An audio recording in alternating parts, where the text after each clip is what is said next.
Hey there, low brass world. Here's my version of the basics you need to know when doing breathing exercises and drills. First and foremost, keep your throat and your mouth and your oral cavity and all that as open as possible. So you'll hear a lot of people, hopefully even in videos below, that agree with this concept. You need to think the word O, O-H. Suck that in so it's ho or something. Alright, in and out, that whole time keeping everything as open as possible. People may do this with different tools or breathing aids and all that. I've done it with PVC pipe stuck between my teeth and having to try to keep that as open as possible. Some people will do it with just the end of a mouthpiece, not the fat end, the big end you buzz into, but the small end. They'll do that. Put that in there between your teeth, just as something to make you, help you, I guess, in keeping your teeth and your oral cavity a little bit more open. So think that, O, as you're coming in and out. Two other things real quick about that. The inhale should be as silent as possible. You should not hear, you shouldn't hear that inhale. That's the goal, is to be as silent as possible on that, right? You don't want to hear that and have that be a distraction from the music, right? So same thing for us, even though we need air to tank up when we're doing these exercises and we're playing long phrases, when we're playing anything, it shouldn't be heard. It shouldn't be a distraction from the music itself, whether it's a solo, excerpt, a quintet piece, whatever. Band piece, orchestra piece, anything. The other thing is, and you may hear differing opinions in below videos, but from my experience in reading the books I've read and talking to players I've talked with and dealing with some of the issues I've dealt with personally coming up through my own playing and some of my students, I'm a strong believer that the breath needs to be straight in and straight back out with no holding it. Some people may say that it's good to hold it, or good to hold it for a second and then try to breathe back in even more and breathe back in even more and just tank up and tank up. And if you're doing some kind of exercise where you're practicing just tanking up a little bit more, then that might be one reason you want to hold it, I guess.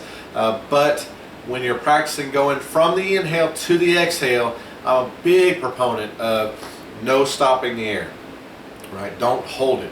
What that can do some damaging things to you. There's a book somewhere I read, and I can't remember if this is a guy that studied with Jacobs before or whatever, but he came up with a term. There's a terminology for it, some kind of medical condition issue where your brain just starts freaking out on you and makes you have to hold that wind for a second, and then will cause a lot of professional players, brass players in particular, to frack notes right at the beginning because they don't control the in and out well, and it becomes a frack and all that, and there's some kind of mental condition that this is called, and I can't remember what it is right now. I'm sorry about that, but so I try to avoid that at all costs. I catch myself on occasion doing that, holding the pitch or holding the air when I'm thinking about the pitch before I start it, and if there's a time when I'm going to frack, that's usually it. I didn't think about the pitch I'm playing or I'm getting ready to play before I even did the breath to come up with it and feel where it's going to be. So now I'm having to take that time now, and then all of a sudden that just throws everything out of whack for my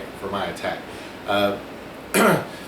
Most of what you'll find in videos below probably is going to be suggestions on do it with differing counts coming in and differing counts going out. So let me just say this, and I've done it all sorts of different ways. You want 2 counts in, 4 counts out, 4 counts in, 8 counts out, 8 counts in, 1 count out. I've done it all sorts of different ways. Think about this: the fewer counts you're taking to breathe in, then what you're focusing on there is trying to tank up as quick as possible. I even do this in some of the articulation drills you'll see in the articulation videos later on. I'll do articulation drills at a certain speed where I'm just doing 3/4 notes, breathe on beat 4, and then 3/4 notes, breathe on beat 4. Then I'll change it and I'll do 8 notes, so 1 and 2 and 3 and 4, and then I breathe on that last, the and of 4, and then come back in ta ta ta ta ta ta ta ta ta. So I'm working on tanking up in a half a beat. Then I'll change it to triplets, 1 in or 1 la li, 2 la li, 3 la li, 4 la, and then that last 8th note triplet, 8th beat of a triplet of that beat 4, I'll breathe in. So I'm taking it even breathing in a smaller spot. Then I'll do it in 16th notes. That's a drill for me, working on trying to shorten up the amount of time I get to tank that, breathe that air in and tank up, right? That's what I'm working on when I'm shortening those counts. If I wanted to shorten out the out count, so breathing out, and I'm getting it, sometimes you might do it for 8 counts, sometimes you might do it for 4 or 3. That the only focus on the out is empty that tank. Empty it as much as possible. So can you empty everything you filled up in your lungs? Can you empty that out in 4 full beats steadily? Can you hold it and not hold it, but you know, can you control the exhalation there and slow that and do it over 8 beats, right? So that's the only difference in the out is, are you trying to just get rid of all that all at once real quick, or are you trying to expel it over time?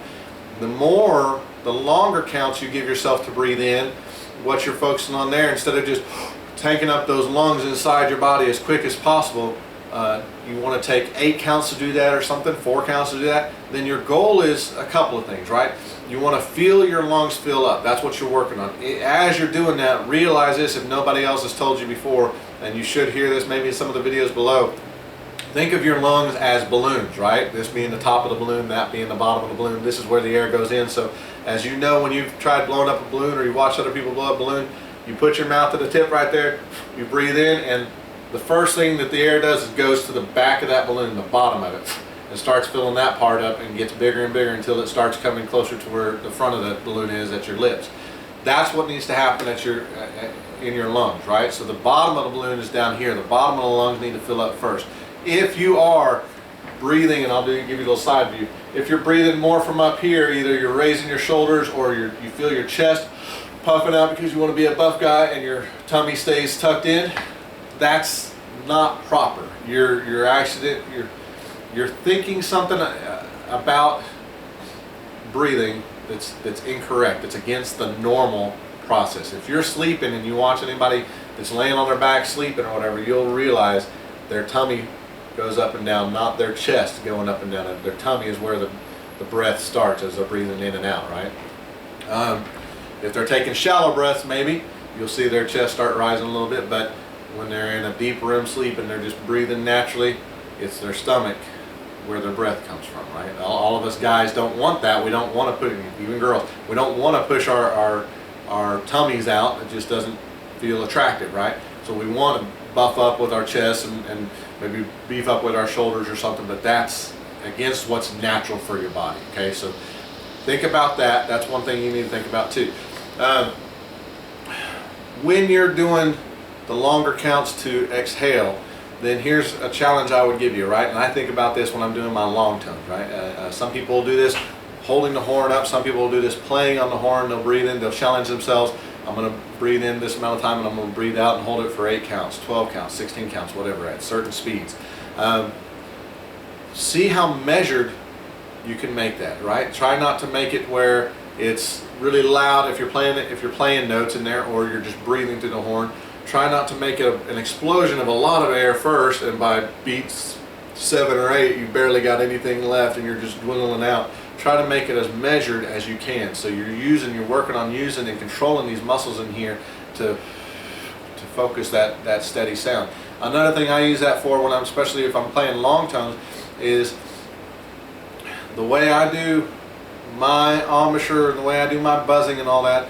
I try to have I need to have good steady airstream to produce a good solid tone, yes, but I try to make it more efficient, I guess, in terms as I don't need as much wind to make my lips buzz to create a decent sound. So I should be able, in my thinking, I should be able to go 8 or 12 counts pretty steadily on a whole note with a good clear tone, as to where someone else who might not have as an efficient of an embouchure and buzzing system might run out of air, or might have to put more air behind their sound in order to make it as long as what I'm making it. So that's my goal, right? I'm going to have a good measured release of air over that 8 or 12 counts, whatever, and I want to try to produce as steady a tone and a nice clear tone, but not have to feel like I'm using a lot of air, a lot of wind to create that, right?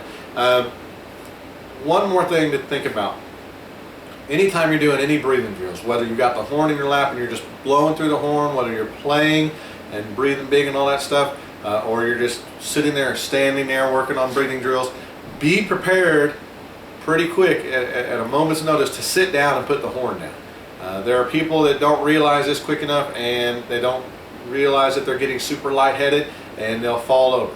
Right? If you're standing or even if you're sitting, you'll fall over. You got the horn in your lap, and you do that at the same time, there's extra damage that's happening, whether it's to you physically or to the horn, and you don't want that. So be prepared to sit down and take a break.